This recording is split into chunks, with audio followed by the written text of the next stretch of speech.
अगर मैं जरा इसको जरा और समझते हैं, क्योंकि इसको सिक्योरिटी के हिसाब से समझना है। जनरल सोही, आप सोचिए, क्योंकि अब दोनों जगह की आप डिस्टेंस को देखिए, क्योंकि अब लॉजिस्टिक की बात होगी ना, वॉशिंगटन कहाँ ईस्ट कोस्ट की तरफ है, कहाँ कैलिफोर्निया वेस्ट कोस्ट की तरफ है, मतलब कि कोई कश्मीर से जाके कन्याकुमारी में कोई काम करे तो उतना डिस्टेंस पड़ ही जाता है। तो कैसे मुमकिन है, और इसको अभी तक किसी ने ट्रेस ही नहीं कर पाया? सिक्योरिटी कर क्या रही थी वहां की इंटरनल सिक्योरिटी? नहीं, बिल्कुल डिस्टेंस है। तो एक बात निश्चित है, जैसे बाकी दो स्पीकर्स ने कहा कि बंदे ने काफी पहले से प्लानिंग करके सोच के, यानी कि एक अगर वो लोन वोल्फ है तो उसके दिमाग में हेट्रेड है, इतना उसने एक निश्चय बनाया कि मैंने करना, पूरा उसने स्टडी किया। और देखिए आजकल के जमाने में सिक्योरिटी सेटअप किस प्रकार से होता है, रिपीटेड होता है, ऑलमोस्ट प्रोटोकॉल सेम है। जैसे भारत का भी देखा, आज आप और हम यहाँ डिस्कस कर रहे हैं तो एक मोटा मोटा अंदाजा इंसान को लग जाता है कि किस प्रकार से एक सिक्योरिटी का सेटअप रहेगा। जिसको सोचते हैं उसने उसी होटल में, हिल्टन में चेक इन करके वहीं रह रहा था, वहीं से यानी कि 3-4 दिन रह रह के उसने अंदाजा लगाया होगा बॉल रूम कहाँ पे है, कहाँ पे इवेंट होना है। और जब प्रेसिडेंट ट्रंप आ गए उसके बाद भी उसने एंट्री की। देखिए पहले जब बाकी लोग रुकते हैं, जैसे पहले बताया था, तो तब उस समय में जब लोग खुश रहे तो आम आदमी पहले बैठ जाता है, ऑडियंस बैठ जाती है, तब वीवीआईपी आते हैं। इसने तब अपना प्लान किया कि जब ट्रम्प वहां पे मौजूद हो। दूसरी बात यह है कि हथियार कोई अमेरिका में बड़ी बात नहीं, बाई रोड पे आ सकता है। 2 दिन 3 दिन में वो बंदा वहां से वहां पहुंच सकता है, 7-8 घंटे की फ्लाइट है। तो सारे ऑप्शन उसके पास अवेलेबल है। लेकिन एक बात निश्चित है कि कहीं ना कहीं इसमें चूक है। एक मिडिल घेरे तक, जबकि मेटल डिटेक्टर तक आ गया और उसके बाद वो तेजी से अंदर भागा है। तो वहां पर चूक का जिक्र जनरल सोही आप कर रहे हैं, उस बारे में कर्नल नितिन ने भी बोला था, उनसे भी हम इस बारे में जानेंगे कि किस तरह से जो शॉटगन को लेकर अंदर घुसना इतना आसान नहीं होता, लेकिन फिर भी वो एंट्री करने में कामयाब रहा था। लेकिन उससे पहले एक बड़ी खबर आपको हम बता देते हैं। आज जिस वक्त कॉरेस्पॉन्डेंट डिनर के दौरान फायरिंग हुई थी, उस वक्त कौन कौन वीवीआईपीज मौजूद थे, इसके बारे में आपको बताते हैं। डिनर हॉल में दरअसल प्रेसिडेंट ट्रंप के अलावा फर्स्ट लेडी मेलानिया ट्रंप मौजूद थी, उपराष्ट्रपति जेडी वेंस मौजूद थे, अमेरिका के रक्षा मंत्री पीट हेग्सेथ भी मौजूद थे।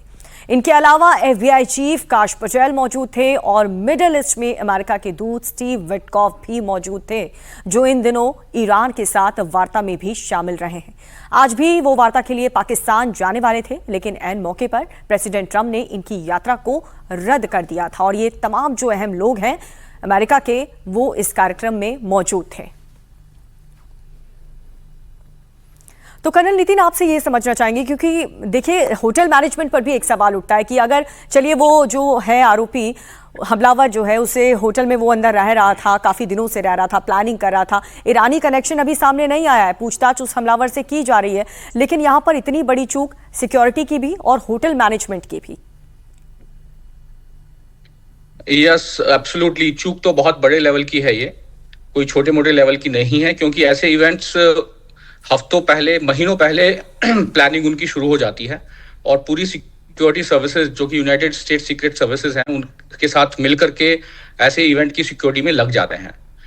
साथ साथ यस, वो सिक्योरिटी की तैयारी करते हैं, बट ये हमने देखा कि हमलावर ने भी पूरी तैयारी की, पूरी स्टडी की और पूरी रेक्की के साथ वो अपनी प्लान को अंजाम देने के लिए आया।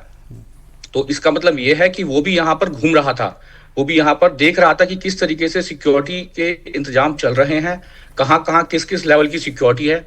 उसने पूरा in depth, in detail study करने के बाद ही प्लान बनाया है।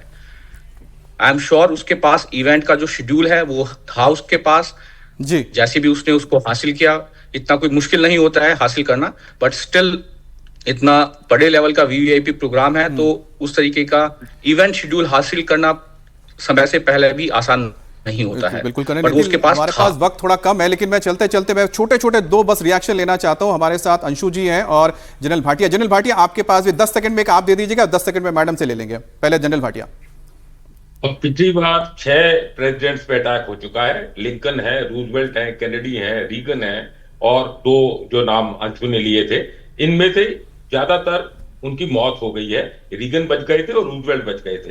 तो इस तरह का हमला होता आया है और जिस तरह के अभी जियोपॉलिटिकल सिचुएशन है। दूसरा, आप अगर इसकी शक्ल देखें एलन की, मेरे को नहीं लगता ये एक व्हाइट अमेरिकन है, रिपब्लिकन जरूर है, क्योंकि इसने कमला हैरिस को भी $25 डोनेट किए थे उनके कैंपेन के लिए, लेकिन वो मेरे को वेस्ट एशियन मूल का हो सकता है, चाहे सिटीजन वो अमेरिकन हो, वहां का मूल का हो सकता है। इसकी तहकीकात होगी। 4 से 7 लाख ईरानियन रहते, मूल के निवासी रहते हैं कैलिफोर्निया में, और वहीं से ये है, तो थोड़ा सा ये तार मिल सकते हैं, इस पे और जांच और चर्चा होगी।